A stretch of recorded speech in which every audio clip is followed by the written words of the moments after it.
우리 하나님 말씀 역대하 26장 1절부터 23절 26장 전체를 우리 교독하겠습니다. 유다 온 백성이 나이가 16세 된 우시야를 세워 그의 아버지 아마샤를 대신하여 왕으로 삼으니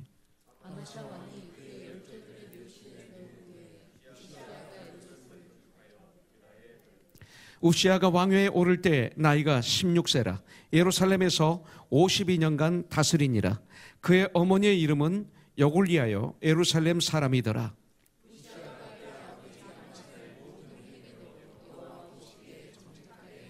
하나님의 묵시를 밝게 하는 스가랴가 사는 날에 하나님을 찾았고 그가 여호와를 찾을 동안에는 하나님이 형통하게 하셨더라.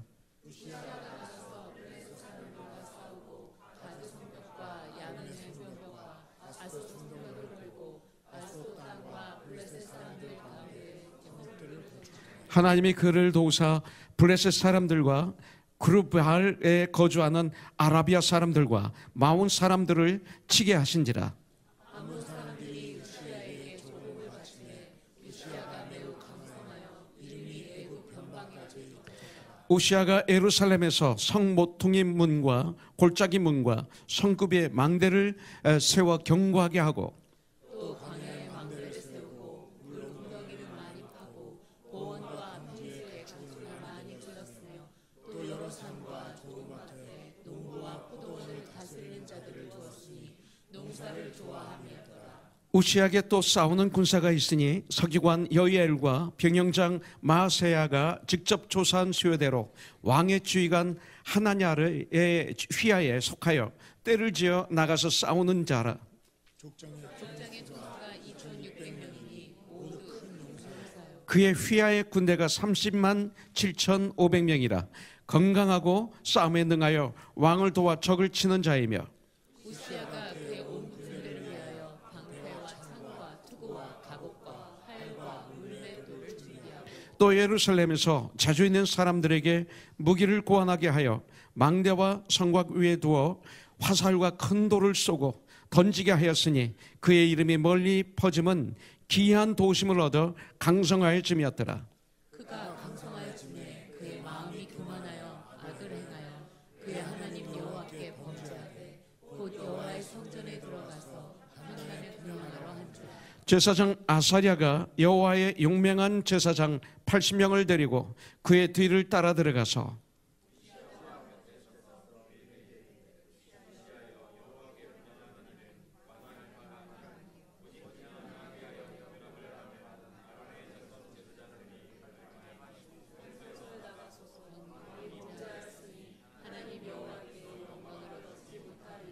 우시야가 손으로 향로를 잡고 분향하려 하다가 화를 내니 그가 제사장에게 화를 낼 때 여호와의 전 안 향단 곁 제사장들 앞에서 그의 이마에 납병이 생긴지라. 대제사장 아사랴와 모든 제사장이 왕의 이마에 납병이 생겼음을 보고 성전에서 급히 쫓아내고 여호와께서 치시고 왕도 속히 인정하니 우시야 왕이 죽는 날까지 납병 환자가 되었고 납병 환자가 되매 여호와의 전에서 끊어져 별궁에 살았으므로 그의 아들 요담이 왕국을 관리하며 백성을 다스렸더라. 우시야의 남은 시종 행적은 아모스의 아들 선지자 이사야가 기록하여 우리 같이 봉독하죠. 우시야가 그의 조상들과 함께 누움에 그는 납병 환자라 하여 왕들의 묘실에 접한 땅 곧 그의 조상들의 곁에 장사하니라. 그의 아들 요담이 대신하여 왕이 되니라. 아멘. 이제 12월이 얼마 남지 않았습니다. 2018년. 올해 저희 교회에게 주신 팀이 나를 찾으라 그리하면 살리라 이 말씀이었어요. 이것을 얼마나 여러분들이 잘 활용했는지 궁금합니다. 그러나 이 말씀을 잘 묵상하면 지난 한 주간에 이 말씀을 묵상함으로 승리하신 분들이 이 중에 많이 계시리라고 믿어요. 어떤 일을 하기 전에 말하기 전에 생각 속에 어떤 중요한 결정을 하기 전에 먼저 하나님을 찾으면 삽니다. 절대 실패하지 않습니다. 승리합니다. 놀라운 축복의 말씀이에요. 저는 이 말씀을 내년에 팀을 이미 정했는데 이 말씀도 같이 저는 가려고 그래요. 매 순간 천가는 그날까지 이 말씀을 마음 안에 새기고 먼저 그 나라와 그 의를 구하는, 또 무시로 기도하는, 같은 말이겠죠. 그걸 아주 농축시켜서 너희는 나를 찾으라, 그리하면 살리라. 우리 코너스톤. 그래서 한 분도 실족하지 않고 모두 다 사는, 현재 구원을 누리는, 그래서 2018년을 그렇게 마무리하는 우리 코너스톤이 되기를 저는 기도하고 있습니다. 저는 오늘 역대하 26장을 가지고 말씀을 받으려고 준비를 했습니다. 우시아 왕. 우시아란 뜻은 하나님은 나의 힘이시다, 이런 뜻입니다. 하나님은 나의 힘이시다, 이런 뜻입니다. 우시아는 16살에 왕위에 올라서 52년 동안 유다 땅을 다스렸습니다.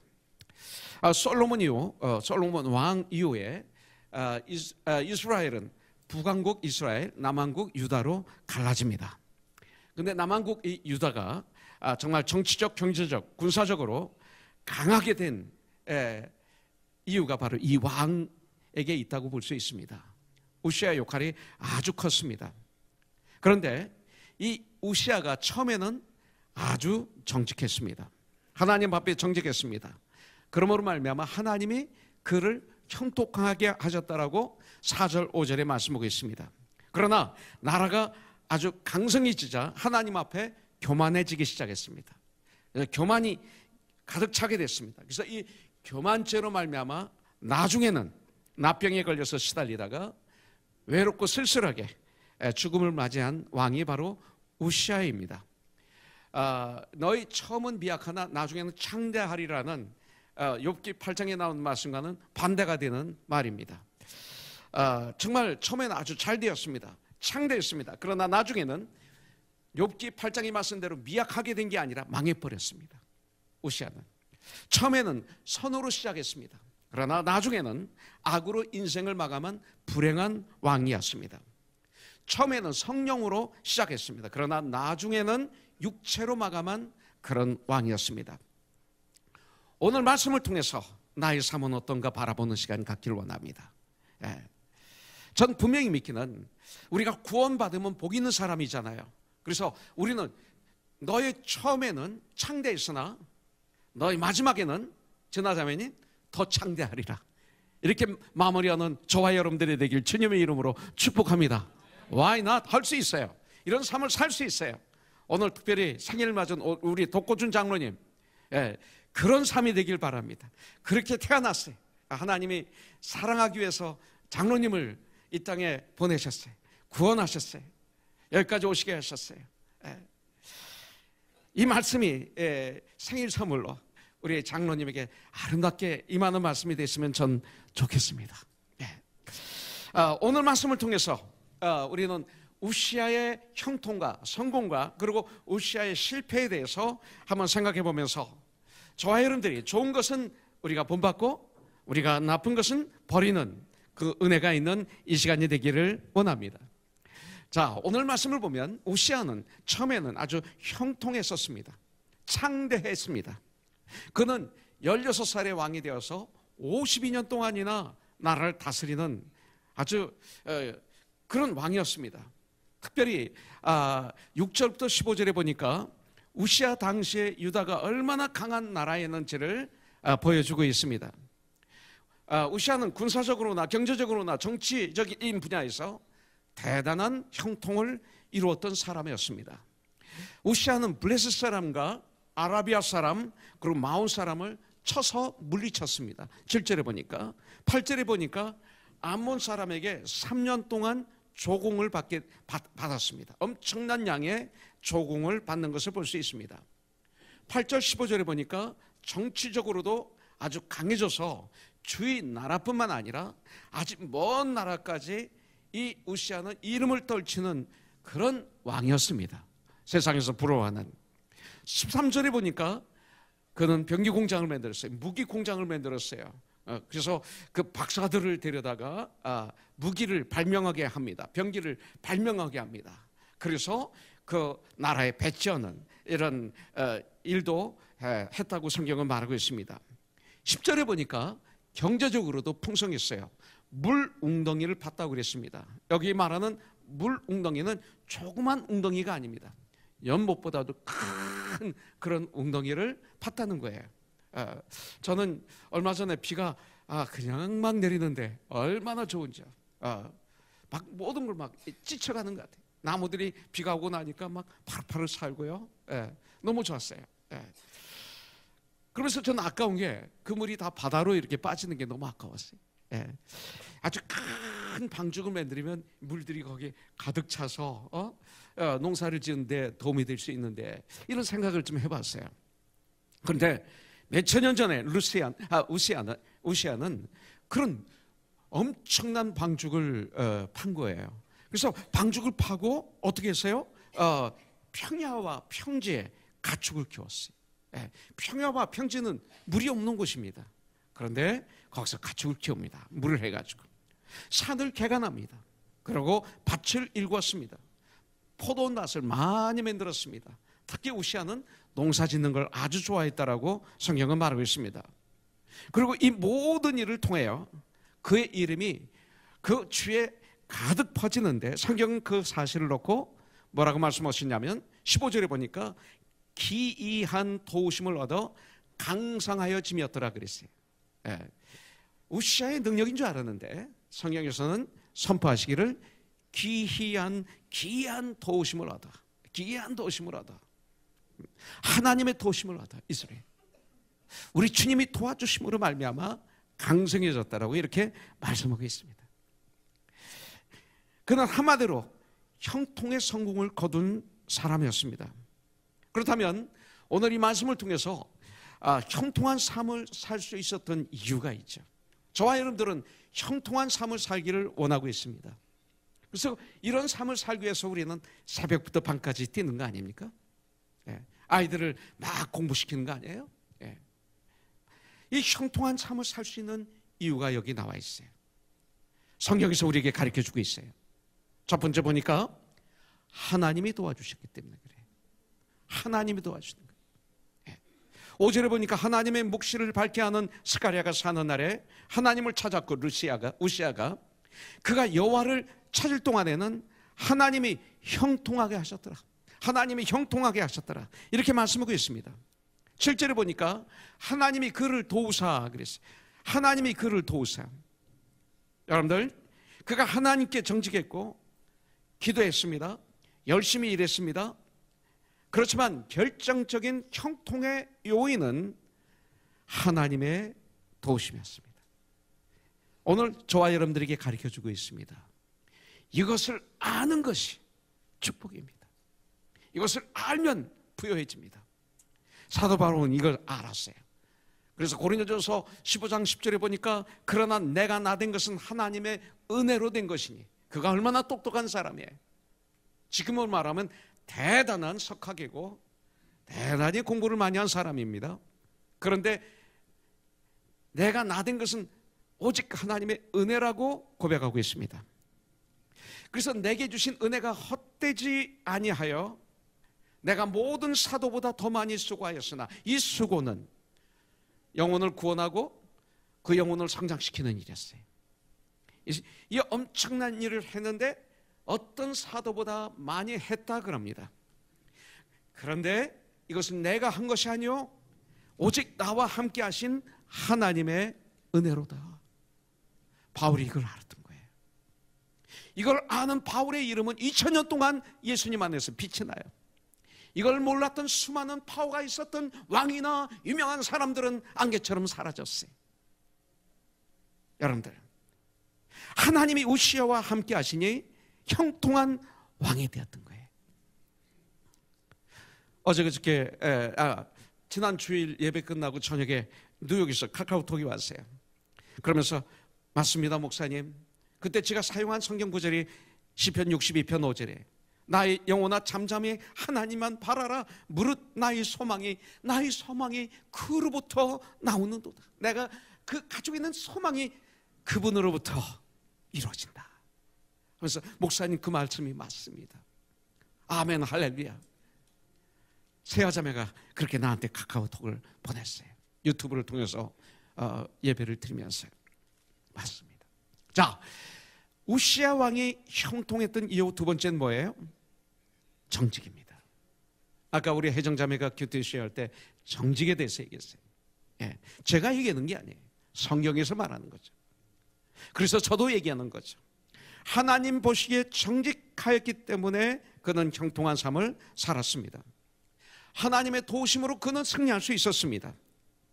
그런데 하나님이 도와주시지만 내가 해야 될 일이 있습니다. 내가 해야 될 일. 여러분들, 주님의 마음에 드는 사람을 하나님은 도와주십니다. 아무나 도와주시지 않습니다. 주님의 마음에 들면 그 순간 하나님은 도우시기 시작합니다. 그렇다면 어떤 사람이 주님의 마음에 드는 사람일까요? 우시아는 그것을 발견했어요. 정직이었어요.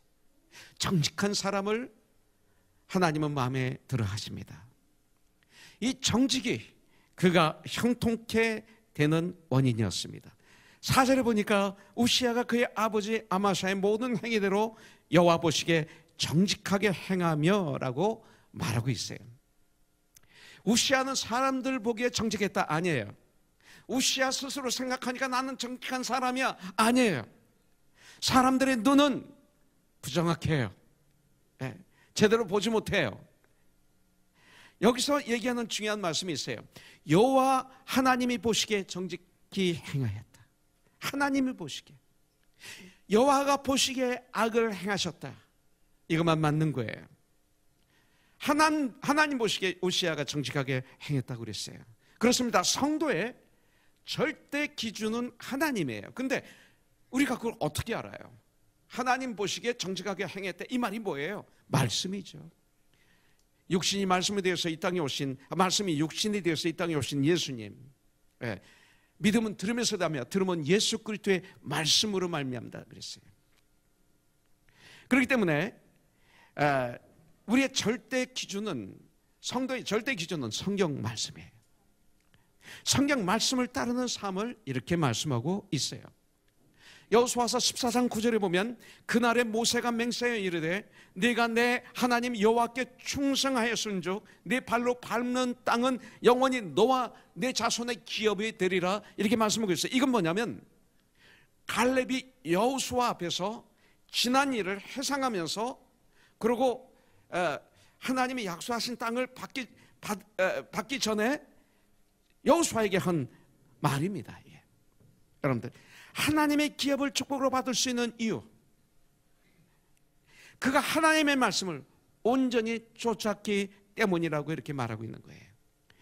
여기서는 내가 내 하나님 여호와께 충성하였은즉, 어떻게 충성해요? 말씀에 충성한 거예요.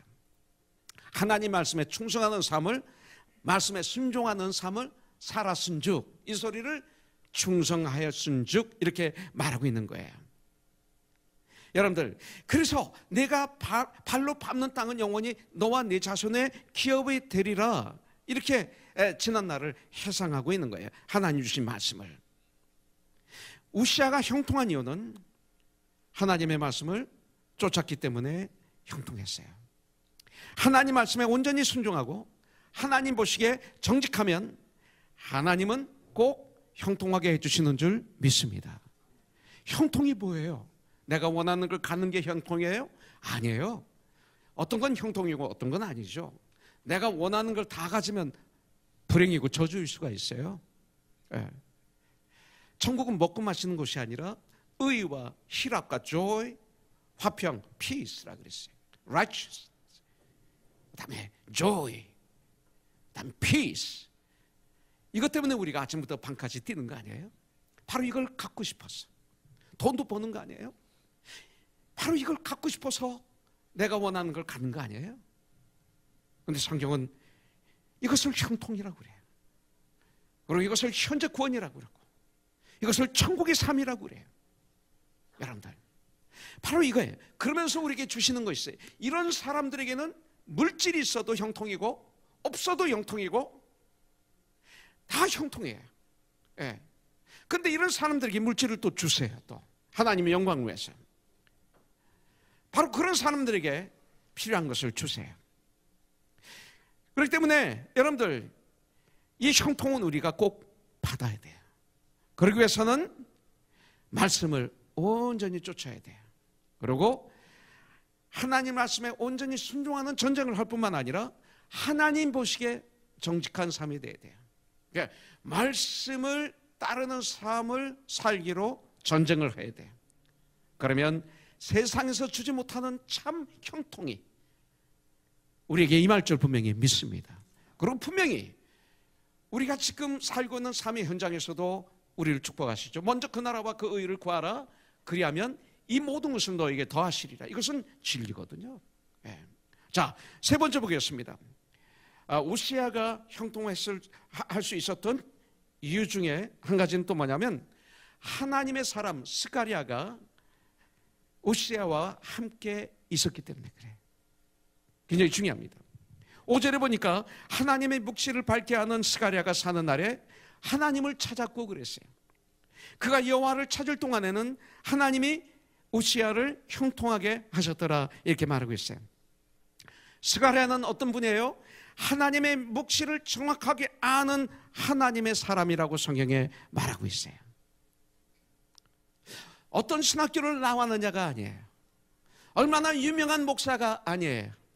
얼마나 큰 교회를 하고 있느냐도 아니에요. 얼마나 좋은 이력이 있느냐도 아닙니다. 성경은 딱 하나입니다. 하나님의 묵시를 정확하게 아는 하나님의 사람, 바로 이런 사람을 옆에 두고 있었습니다. 이것이 얼마나 큰 축복인지 모릅니다. 스가랴는 하나님의 마음을 바로 전해서 우시야로 깨우쳐주는 그런 사람이 우시야에게 있었습니다. 이런 사람의 사람, 이런 하나님의 사람 스가랴와 함께하는 동안 그는 기도할 수밖에 없었고 하나님은 그를 형통하게 해주셨던 거예요. 여기 나오는 스가랴 선지자는 무명의 선지자예요. 유명하지 않습니다. 그렇지만 어떤 누구보다도 중요한 하나님께서 이름을 하나 주셨어요. 하나님의 묵시를 밝히 아는 자. 이게 축복이에요. 이런 친구가 있습니까? 이런 친구를 사귀기를 원합니까? 다른 거를 보십니까? 우시야에게는 바로 우시야 왕에게 영적 가마를 주었던 선지자가 스가랴예요. 말씀에 붙들려 사는 선지자, 말씀에 붙들려 있는 사람, 이게 스가랴예요. 우시야 왕에게 선지자였고 그는 우시야 왕에게 그는 선생이었고 우시야 왕에게 그는 멘토였습니다.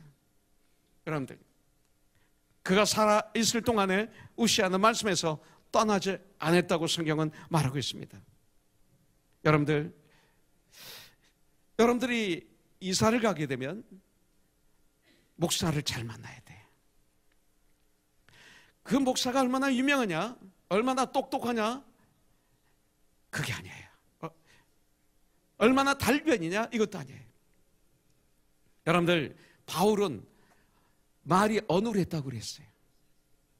사람들을 가지고 노는 그런 사람이 아니었어요. 어눌했다고 그랬어요. 모세도 말이 어눌해서 말 잘하는 아론을 옆에 줬다고 그랬어요.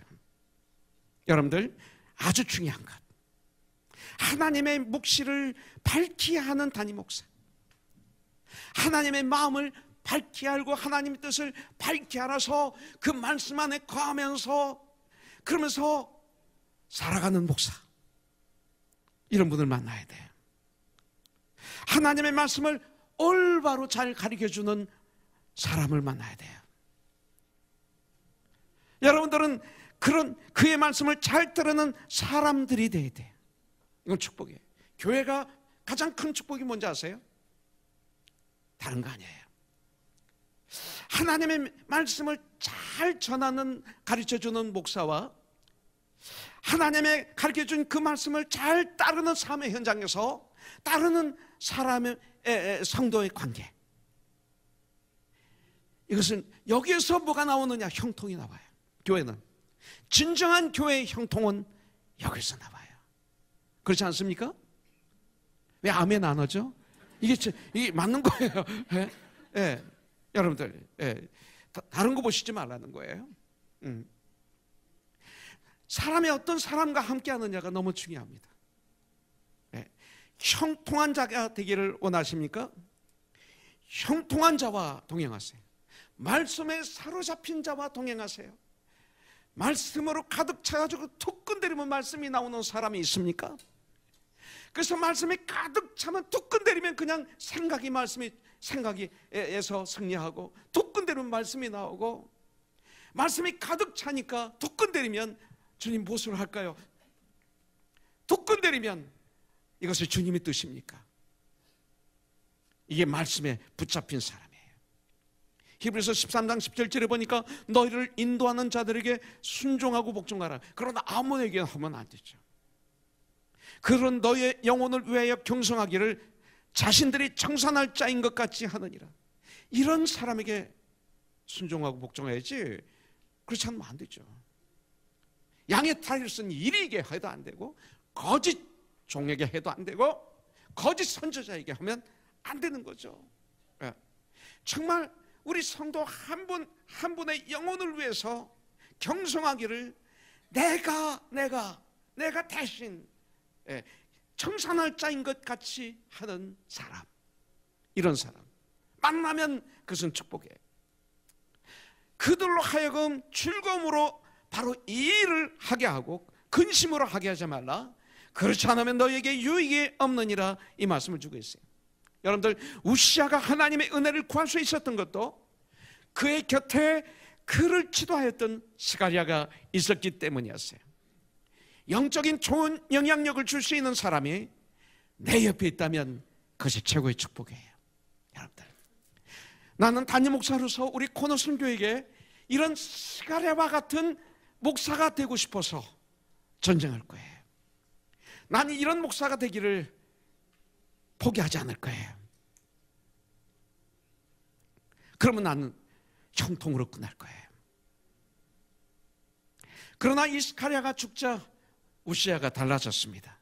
그렇기 때문에 아주 중요한 것이 있습니다. 네 번째로 우시아가 형통했었던 이유가 있는데, 하나님의 말씀을 따를 때 형통했어요. 5절에 보면 하나님의 묵시를 밝게 하는 스가랴가 사는 날에 하나님을 찾았고 하나님을 따랐고 하나님 말씀을 따랐고, 이 소리예요. 그가 여호와를 찾을 동안에는, 하나님의 말씀을 따를 동안에는 하나님이 형통하게 하셨더라. 우시아가 하나님의 말씀을 따를 때 형통했어요. 여기서 하나님을 찾았다라는 말씀은 하나님을 간절히 찾기 위해 하나님의 말씀을 따랐다, 이 소리예요. 하나님의 주권을 인정했습니다. 하나님의 말씀을 낮과 밤으로 묵상했습니다. 묵시로 기도했습니다. 이런 사람은 형통합니다.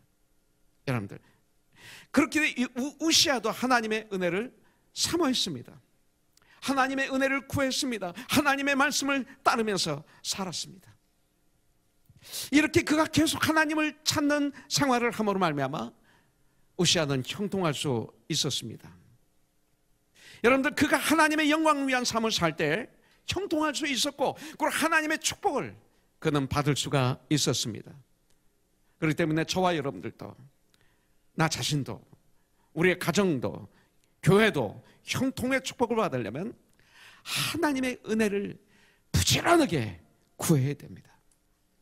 저는 우리 코너스톤이 시작되면서 정말 몇 년 전까지 매주마다 주일 예배 시에 나 같은 죄인 살리신 주의 놀라워를 항상 불렀어요. 그런데 우리 김진환 집사님이 수련회에 가서 내 흉내를 내는 바람에 이 찬양을 부를 때마다 자꾸 그 모습이 생각나서 어느 날 슬그머니 바뀌었어요. 근데 가만히 생각하니까 내가 진 거야. 김진환 집사를 통해서 나를 어택하는 그 어택이 사탄이 아니에요? 어택하는 어택에 내가 쳐가지고 이 찬양을 안 올려드린 거예요. 그래서 다음 주는 다시 어메이징 그레이스. 너무 좋은 거예요.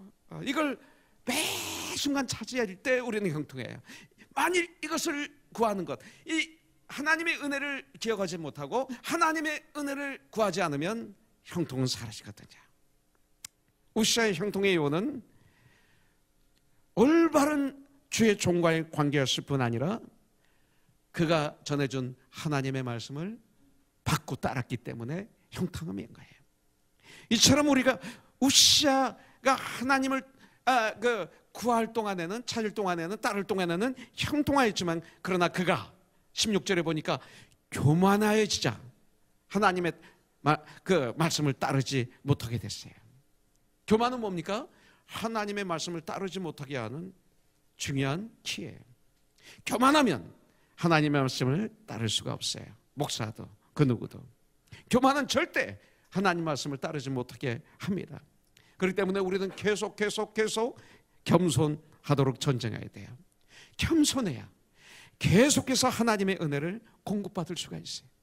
여러분들, 나중에 우시아가 교만해졌을 때 16절에 보니까 실패하는 걸 보면 이 겸손이 하나님을 구하게 하는 절대적인 요소임을 알게 돼요. 여러분들, 하나님께서 여러분들을 도우셔서 우리 모두 2018년 형통함으로 마무리하고 2019년 형통함으로 출발하는 우리가 되기를 주님의 이름으로 축복합니다.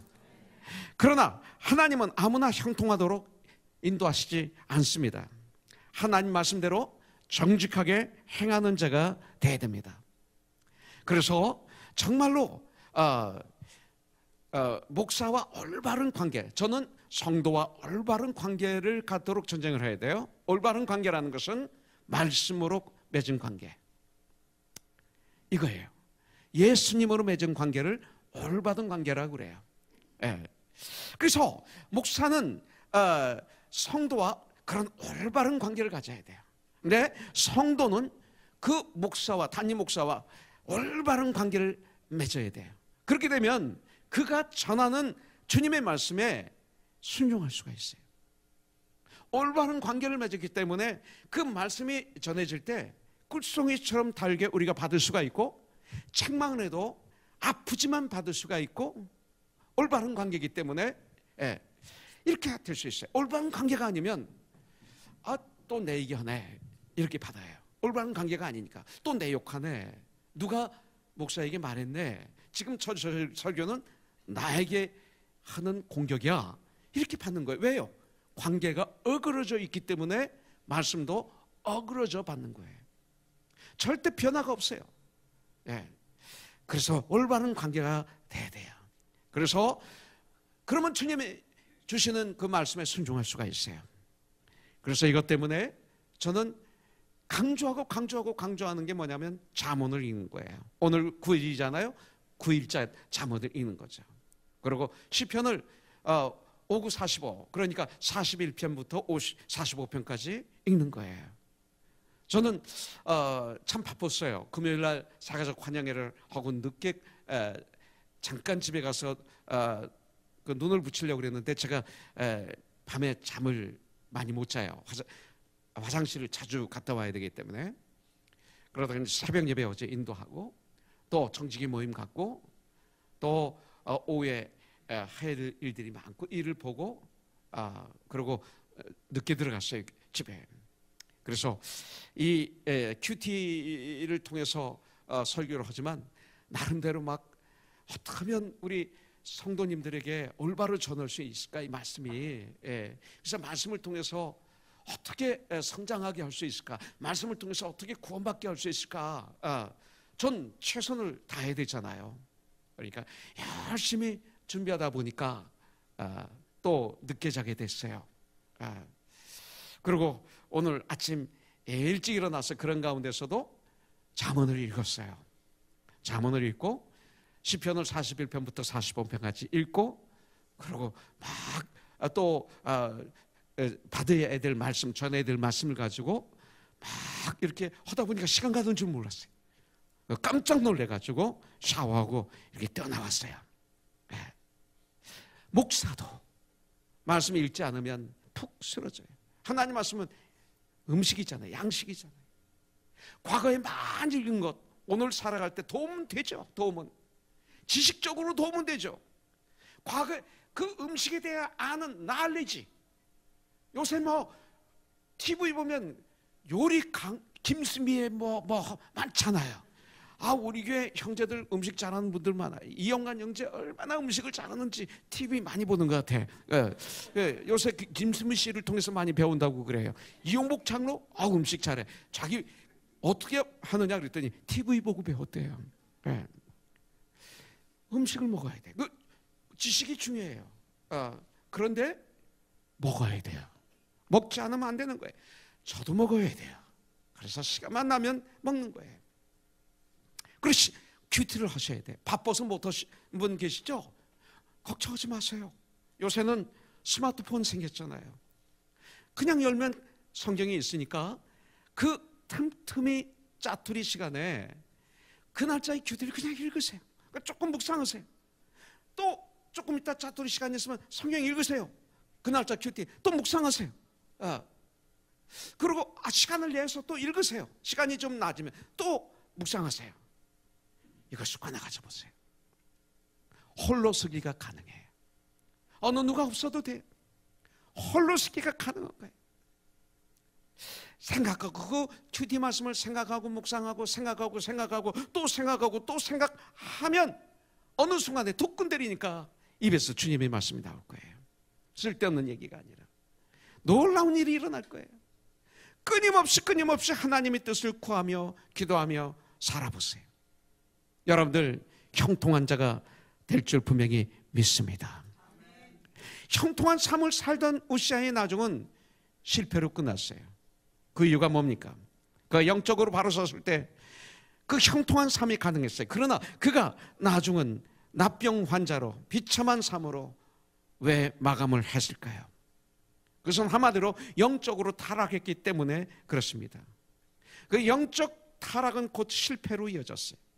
엄청난 성공을 이루었었지만 나중 그의 인생은 실패하고 납병이 들어 비참한 최후로 인생을 마무리합니다. 그런데 그 성공과 실패를 나누는 기초는 바로 뭐예요? 하나님과의 관계입니다. 이 기초가 형통이냐 실패냐, 이거의 그 기초는 뭐냐면 바로 하나님과의 관계입니다. 보세요. 형통이 하나님과의 바른 관계에서 나옵니다. 실패는 하나님과의 잘못된 관계에서 나옵니다. 어느 누구 책임 전가할 수가 없어요. 바로 이거예요. 다시 말합니다. 형통은 하나님과의 바른 관계에서 나오는 열매입니다. 실패는 하나님과 잘못된 관계에서 나오는 열매입니다. 그렇다면 여러분들 우시아가 왜 실패를 했는지 한번 공부하기를 원합니다. 첫째는 교만했기 때문에 그래요. 교만으로 인해서 그 인생은 완전히 파괴되었어요. 실패했어요. 16절에 보니까 그가 강성하여짐에 그의 마음이 교만하여 악을 행하여 그의 하나님 여호와께 범죄하되 그랬어요. 곧 여호와의 성전에 들어가서 향단에 분향하려 한지라. 자기가 할 일이 아니에요. 자기는 왕의 직분을 하는 거예요. 자기가 해야 될 일이 아닌 다른 분이 해야 될 일을 한 거예요. 한마디로 얘기해서 핸들의 역할을 할 사람이 할 차가 엔진이 된 거예요. 그렇게 한번 생각해 보는 게 말도 안 되는 비유지만 맞는 거예요. 우시아를 넘어지게 한 것은 바로 교만이었습니다. 이게 교만입니다. 그가 계속해서 강성이고 성공하여 부해지니까 교만의 함정에 빠진 것이에요. 우시아는 자기 자신의 이름이 강성해지고 또 형통하니까 교만하기 시작했습니다. 그 강성함이, 그 형통함이 오히려 그를 교만하게 만들었습니다. 그 교만함이 하나님께 죄를 범하는 데까지 이르게 되었습니다. 그렇기 때문에 우리는 강성해야 돼요. 강성하게 되기를 전 기도해요. 난 우리 교회 지체들이 사업 성공하기를 위해서 기도해요. 직장에서 멋있는 사람이 되기를 위해서 기도해요. 우리 자녀들이 좋은 학교 가기를 위해서 저는 기도합니다. 강성해지는 거예요, 이것이. 그러나 강성할 때 조심해야 돼요. 우시아는 하나님 때문에 강성해진 것을 잊어버렸어요. 우시아는 하나님 때문에 잘 되었는데 그 하나님을 잊어버렸어요. 은혜를 잊어버린 자는 망하게 되어 있어요. 여러분들, 이것을 교만이라고 얘기합니다. 그래서 사람은 자신이 성공하고 승리하고 잘되고 풍요롭고 건강하면 그 이전의 모습을 망각하게 됩니다. 성경은 오늘 우리에게 말씀하십니다. 잘될 때 조심하라. 그래서 사도 바울은 고린도전서 10장 12절에 보니까 그런 즉 선줄로 생각한 자는 넘어질까 조심하라, 이렇게 말씀하고 있는 거예요. 우시아가 강해진 것이 오히려 실패의 원인이 되었습니다. 그렇기 때문에 성공은 아주 좋은 겁니다. 그러나 무조건 좋은 것은 아닙니다. 가난한 자보다 부자가 더 깨어 있어야 됩니다. 왠지 아세요? 강도가 돈 많은 집에 들어오죠. 소매치기가 좀 있다고 하는 사람에게 와서 소매치기 하죠. 그거예요.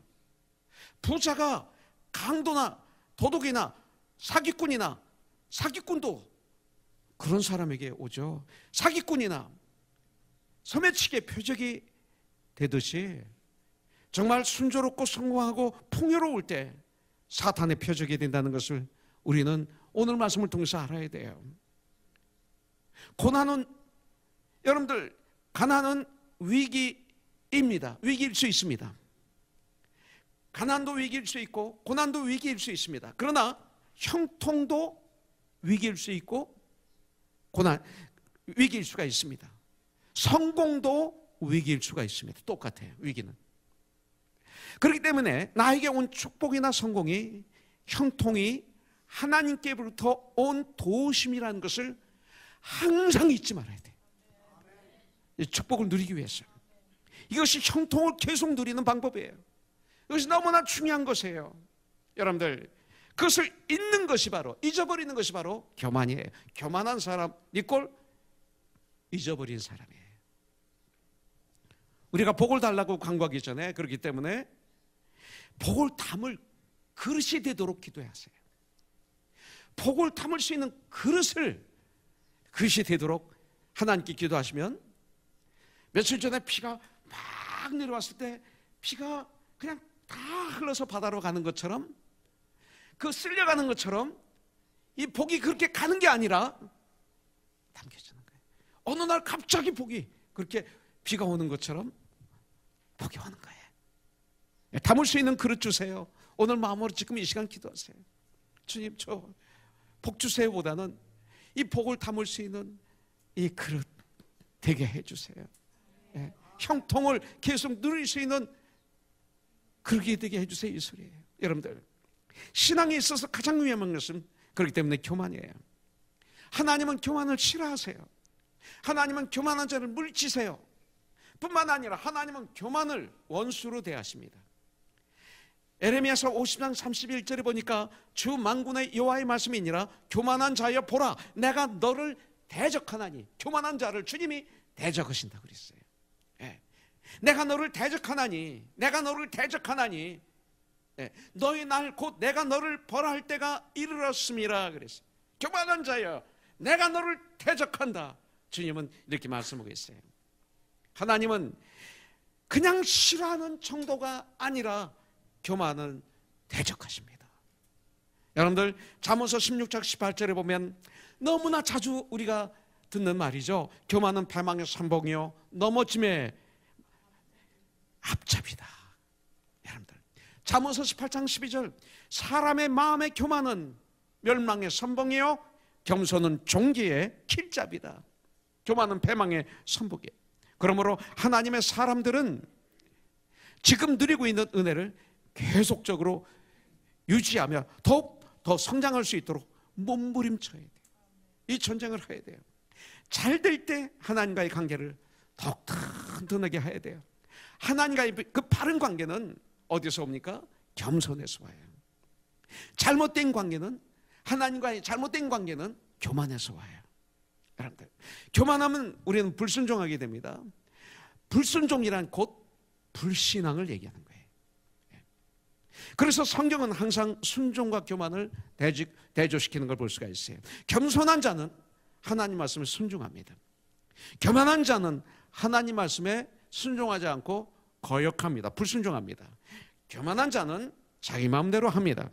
그렇기 때문에 우리가 하나님의 은혜를 받을수록 더욱 겸손해야 됩니다. 여러분들, 그렇지 못하면 우리는 영적으로 넘어지게 됩니다. 그것은 곧 영적 타락으로 이어지게 됩니다. 성경은 그렇게 말씀하고 있어요. 자, 두 번째, 우시아가 왜 실패했습니까? 하나님의 은혜를 잊어버렸기 때문에 그래요. 하나님의 은혜를 잊어버렸어요. 그리고 버렸어요. 잊어버린 정도가 아니라 버려버렸어요. 여러분들, 건강이 계속되면요, 건강한 것에 대한 감사가 없어요. 건강한 사람들 잘못하면 이렇게 건강한 거, 이 감사가 없어요. 네, 잊어버려요. 대부분 사람들 이 건강에 대한 감사를 다 잊어버리고 살고 있어요. 여러분들, 사람의 약점이 여기 있는 거예요. 선물도 자꾸 받다 보면 익숙해져서 감사를 잃어버리게 돼요. 선물 받았는데 그 받은 거에 대한 감사가 없어요. 어느 날 보니까 당연히 받아야 될 거로 이렇게 되고 있는 거예요. 여러분들, 대접을 받기만 하는 사람이 있어요. 줄 줄 모르는 사람이 있어요. 한 번도 밥을 안 사는 사람이 있어요.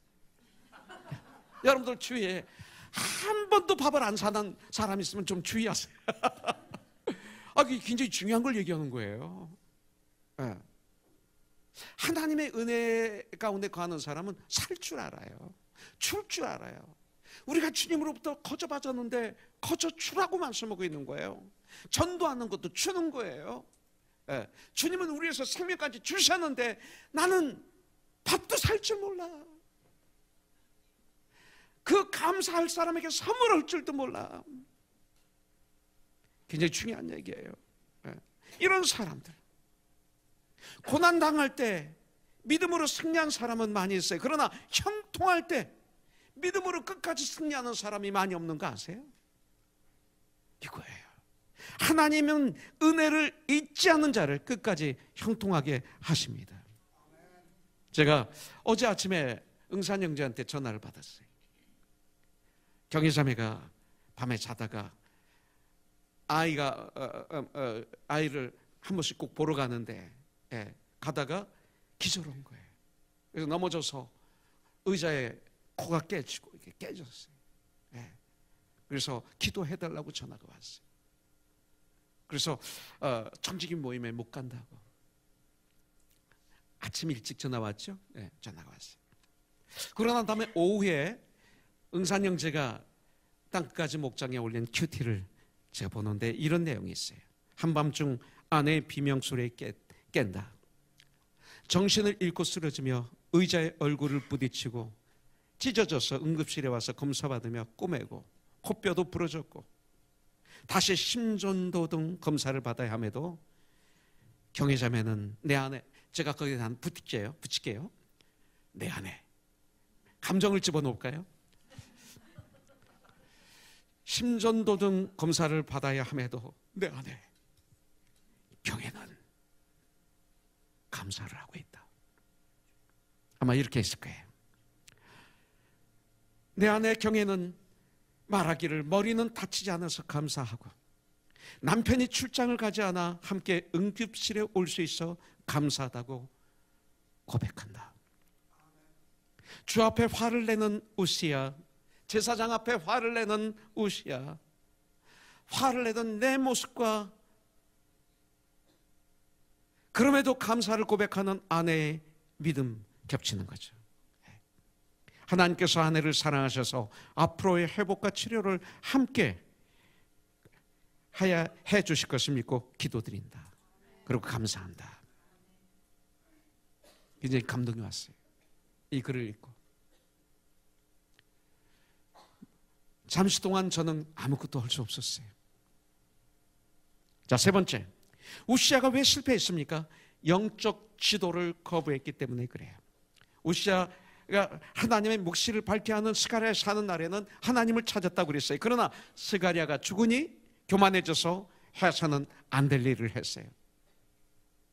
가장 신성시대는 하나님께 제사를 드리는 일에 끼어든 거예요. 16절에 보니까, 17절 19절에 보니까 제사장 아사랴가 여호와의 용맹한 제사장 80명을 데리고 그의 뒤를 따라 들어가서 우시아 왕 곁에 서서 그에게 이르되 우시아여, 여호와께 분향하는 일은 왕이 할 바가 아니요 오직 분향하기 위하여 구별함을 받은 아론의 자손 제사장들이 할 바니 성소에서 나가소서. 왕이 범죄하였으니 하나님 여호와께서 여호와께에게서 영광을 얻지 못하리라. 우시아가 손으로 향로를 잡고 분향하려 하다가 화를 내니 그가 제사장에게 화를 낼 때에 여호와의 전 안 향단 곁 제사장들 앞에서 그의 이마에 나병이 생긴지라 그랬어요. 제사장이 말렸지만 순종하지 않았어요. 오히려 화를 내는 우시아를 보게 됩니다. 하나님은 질서의 하나님이십니다. 이것은 하나님 말씀을 자기 왕권 아래에 두겠다는 거예요. 하나님 왕권보다 밑에 예배를 두겠다, 이 소리입니다. 자기 왕권 밑에 모든 걸 두겠다라는 뜻입니다. 이 시대의 정부들이 다 그거 하는 거 아닙니까? 교회를 우리가 지도하겠다, 리더하겠다, 종교를 우리가 다 관리하겠다. 이것이 정부의 집권자들이, 하나님을 모르는 사람들이 하는 방법 중에 하나예요. 바로 이것입니다. 사울 왕도 이와 같은 월권 행위를 하다가 하나님의 버림을 받고 마지막은 무당 이 저주는 밥을 먹고 길보아 전쟁터에서 세 아들과 처참하게 죽습니다. 여러분들, 교만한 사람은 하나님의 말씀을 거역하게 되어 있어요. 하나님이 원하시는 대로가 아닌 자기가 원하는 대로, 자기 마음대로 제사를 드려요. 이 시대의 예배가 사실은 하나님이 원하시는 예배가 여기 다 있는데 우리가 여기에 그렇게 드립니다. 여러분들, 이 시대가 그런 시대가 아닌가요? 우시아처럼 화내는 시대, 내 마음대로 드리려고 하는 시대가 아닐까요? 구약에서는 아론 후손만 여호와의 전에 들어가서 분향할 수 있었는데, 여러분들, 고린도서 12장, 로마서 12장, 에베소서 4장 11절 보면 은사, 직분이 나와요. 하나님 주신 직분들, 각각 은사를 받은 대로 하나님의 각양 은혜를 맡은 선한 청지같이 서로 봉사하라. 코는 코, 눈은 눈, 귀는 귀, 손은 손, 여기에 형통이 있는 거예요. 자, 마지막으로 불순종한 결과가 어떻게 됩니까? 21절에 보니까 죽는 날까지 우시아는 납병 환자로 살게 됩니다. 전 이 말씀을 읽는 가운데 21절을 나만 장군을 생각해 봤어요. 원수의 나라, 이방인의 나라의 군대 장관이었던 나만 장군도 하나님 말씀에 순종했더니 나병이 나았어요. 그런데 우시아는 죽을 때까지 나병에 걸려서 죽어요. 모세의 누나 미리암도 교만했다가 나병에 걸렸어요. 그러나 회개하니까 낫게 하셨잖아요. 하나님이 우시아에게 회개할 수 있는 기회를 주셨는데 죽을 때까지 회개하지 않았다는 거예요. 우리가 이렇게 주일날 주님 전에 나와서 우리가 예배를 드리고 말씀을 듣고 회개할 수 있다는 것은 축복 중에 축복이에요. 자, 그리고 두 번째 23절에 보니까 왕의 묘실에 들어가는 특권을 잃어버렸어요. 우시아가 그의 조상들과 함께 누움에 그는 납병 환자라 하여 왕들의 묘실에 접한 땅, 곧 그의 조상들의 곁에 장사하니라. 못 들어가요. 특권을 잃어버렸어요. 우시아는 왕으로서 주어진 명예와 특권과 모든 걸 다 잃어버렸어요. 세 번째 21절 보니까 하나님의 전에서 끊어졌다 그랬어요.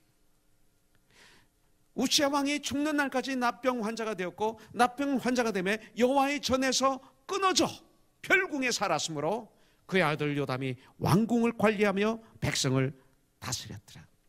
우시아가 전에는 하나님의 종들이 들어갔던 성소까지 들어갔던 사람이었어요. 이제는 성전 뜰도 못 들어가는 사람이 되고 말았어요. 교만해져서 납병 환자가 되었기 때문에 여호와의 전에서 끊어졌어요. 하나님의 전에 들어가는 건 축복 중에 축복이었어요. 그렇기 때문에 오늘 이 시간 우리가 드리는 예배는 우시아는 못 와요. 우시아는 예배 못 드렸어요. 우리는 성소에 들어와 있는 거예요. 이것이 축복이에요. 이것이. 그래서 시편 1편 1절에 보면 복 있는 사람은 그랬어요. 이분이 바로 우리예요. 형통한 자, 복 있는 자, 똑같은 말이에요. 하나님의 전에 들어가는 자들, 이거예요. 예배를 통해서 한평생 믿음의 용사, 인생의 신앙의 승리자로 살아가는 저와 여러분들이 되길 주님의 이름으로 축복합니다. 그러기 위해서는 교만하면 절대 안 됩니다. 교만은 하나님의 말씀을 따르지 못하게 합니다. 겸손하는 전쟁을 하자고요. 겸손하기 위해서는 정직해야 돼요. 정직과 겸손은 하나예요. 형통할수록, 잘 될수록, 성공할수록 더 겸손하는 전쟁을 하기를 원해요. 그러면 형통을 우리가 계속 누리게 될 거예요. 자, 여러분들, 하나님이 이 시간 내 편 되게 해달라고 기도하지 마세요. 하나님 내 편 되게 해주세요. 이 소리 뭐냐면 내가 원하는 대로 하나님 다 이루어주세요, 이 소리예요. 이건 잘못된 기도예요. 내가 원하는 거 다 이루어지면 불행입니다. 어떤 기도를 해야 돼요? 하나님, 내가 하나님 편 되게 해주세요. 이렇게 기도해야 돼요. 내가 하나님 편이 되면 여러분들, 나는 형통한 삶을 살 수가 있어요. 우리가 예수를 믿을 때 잘못된 것들이 너무 많아요. 중간중간에 마귀에 어떻게 넘어간 거죠. 이미 내가 하나님 편이 아니라 하나님이 내 편이 아니라 내가 하나님 편이 돼야 돼요. 이거 좀 달라요, 완전히. 내가 하나님 편이면 우리의 믿음의 전쟁에서 승리하게 될 거예요. 그러면 우리들의 삶은 분명히 욥기 8장 7절에 있는 말씀 그대로 내 시작은 미약했으나 내 나중은 심히 창대하여지리라. 전 이 말씀에 애답니다. 보태는 게 아니라 성경에 있는 말씀이에요. 너희 시작은 창대하였으나, 왜? 예수를 믿으면 하나님의 자녀가 되잖아요. 천국의 후사가 되잖아요. 왕자, 공주들이 다 됐잖아요. 그래서 너희 처음은 창대하나 너희 나중은 더 심히 창대하여지리라. 이것이 바로 크리스찬의 3인절 분명히 믿습니다. 우리 같이 한번 주님을 찬양하기를 원하는데, 추수감사절에 불렀던 찬양, 저는 그 응산형제 큐티를 보면서 나도 모르게 툭 나오는 찬양이 바로 이 찬양이었어요. 이 감사. 이렇게 감사하고 있구나, 우리 경외자매. 얼마나 경외자매가 주 안에서 이쁜지, 얼마나 내 마음을 포근하게 하는지. 그러니 우리 주님이 얼마나 기쁘실까요? 감사할 때. 그럴 때 감사하는, 그럴 때 감사하면 주님이 꼼짝하지 못해. 그러면 역사가 일어나는 거예요. 날 구원하신 주 감사, 모든 것 주심 감사, 지난 추억이 내 감사, 주 내 곁에 계시네. 향기로운 봄철의 감사, 외로운 가을의 감사, 사라진 눈물도 감사, 나의 영혼 평안해 응답하신 기도 감사, 거절하신 것 감사, 헤쳐나온 풍랑 감사, 모든 것 채우시네. 아픔과 기쁨도 감사, 절망 중 위로 감사, 주난 못할 내 감사, 크신 사랑 감사해. 길가에 장미꽃 감사, 장미가시도 감사, 따스한 감사, 희망 주신 것 감사, 기쁨과 슬픔도 감사, 하늘 평안을 감사, 내일의 희망을 감사,